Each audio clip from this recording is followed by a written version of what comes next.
Alors les amis, ça y est, j'ai enfin fait du bouillon d'os. Je suis absolument refaite de moi. Je suis refaite de moi, ça faisait vraiment un moment que je voulais en faire. Je voulais en faire parce que le bouillon d'os, c'est le snack parfait en keto. On n'a pas toujours envie de boire un thé, des fois on a envie d'avoir un truc qui a un peu plus de goût, qui est un peu plus salé, machin. Donc non seulement le bouillon d'os, c'est une source magique de collagène naturel, mais en plus, c'est super riche en minéraux. C'est riche en minéraux. En général, ça se cuisine avec du sel. Enfin, moi, je fais du sel. J'ai mis du sel d'Himalaya, donc du coup, je vais avoir des minéraux, du sodium, de l'iode, enfin des choses qui vont compenser la déminéralisation naturelle qui se fait avec le régime cétogène. Alors, je suis sûre que vous brûlez d'impatience de savoir comment ça se déroule. Moi, je suis refaite. Donc, tout a commencé avec un gros coup à cache sur le bon coin. Parce que il me fallait un gros croque-pot. Il me fallait une mijoteuse électrique. J'en avais pas, ça coûte cher. En plus, surtout si vous prenez une grosse, ça coûte encore plus cher. Et bon, grâce à une dame fort gentille, Chantal, si tu es quelque part par là dans l'univers, merci à toi. Et donc, pour 30 euros, j'ai fait l'acquisition de cette chose merveilleuse, ce croque-pot de 6,5 litres de capacité. Voilà. Et donc après, il n'y avait plus qu'à passer à la préparation. Donc moi, je voulais faire un bouillon de poulet, enfin un bouillon d'os de poulet. Mais on peut faire, on peut utiliser des os de bœuf, de porc, d'agneau, enfin, on peut prendre tout un tas de choses. Moi, je voulais du poulet, en plus, c'est plus facile de récupérer les os. Donc, j'ai acheté un poulet, j'ai fait cuire mon poulet, j'ai mis plus d'une semaine à le manger. J'ai bien gardé tous les os, donc il faut de la carcasse, les cuisses, enfin, il vous faut tout, quoi. Et donc moi j'étais persuadée que en fait il fallait enlever toute la viande, débarrasser en fait tous les os de la viande, ce qui est en fait compliqué, surtout que je n'avais pas super bien cuit le poulet. Enfin bon, c'était la boucherie dans la cuisine. Franchement c'était une catastrophe. Et en fait j'aurais pu m'épargner cette étape, c'est pas nécessaire. Vous pouvez mettre vos os avec encore des résidus de viande dessus, c'est pas grave. Donc vous mettez tous les os dedans.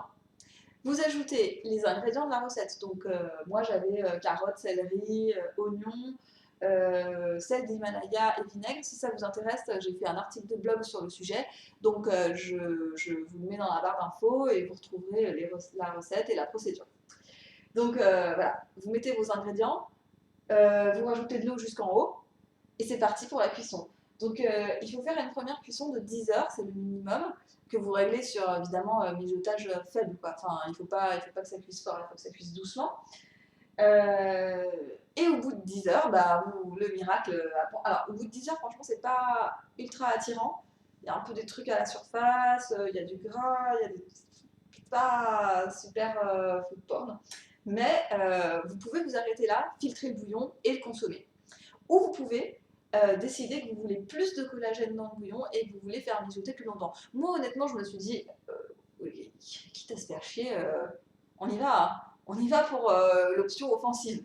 Donc, si vous voulez continuer la cuisson, cette fois-ci, il va falloir débarrasser la viande des os. Enfin, il va falloir débarrasser les os de leur viande, vous avez compris.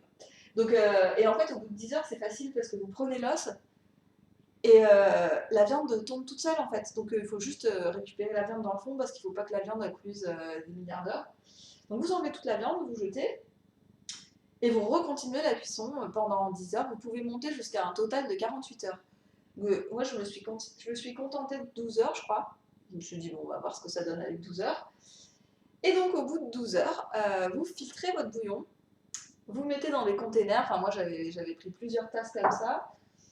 Et vous mettez au frigo. L'étape du frigo, c'est parce que au bout de quelques heures au frigo, il va se former une pellicule de gras à la surface de votre tasse que c'est mieux d'enlever. Je ne pense pas que ce soit un problème de le consommer, je crois juste que c'est pas très agréable. Euh, mais je pense vraiment qu'on peut en fait. Hein. Moi, sur la recette, il disait de l'enlever, j'ai pas cherché à comprendre, je l'ai enlevé. De toute façon, après, je rajouterai du beurre, donc je manquerai pas de matière grasse, soyez tranquille. Et donc vous retirez la couche de gras et vous mettez tout ça au congélateur. Et puis après, dès que vous avez envie d'une tasse de bouillon d'os, vous prenez votre tasse, vous la faites réchauffer, vous rajoutez du beurre et c'est tout bon. Donc je suis refaite. En plus, j'ai trouvé ça bon. J'ai trouvé ça facile. Je trouve que c'est vraiment une façon géniale d'avoir du collagène naturellement. La seule contrainte, bah, c'est qu'il faut ça et que ça prend quand même un petit peu de temps et qu'il faut avoir regardé des os avant. Mais globalement, c'était une bonne opération. Je suis contente de moi. N'oubliez pas de vous inscrire à mon challenge si vous voulez que les choses bougent un peu dans votre vie, que les choses changent, si vous voulez que les choses se bousculent, si vous voulez atteindre vos objectifs. Inscrivez-vous à mon challenge, la vidéo est là, c'est tout simple, ça commence le 15 mars et ce serait vraiment bête de passer à côté de cette occasion géniale.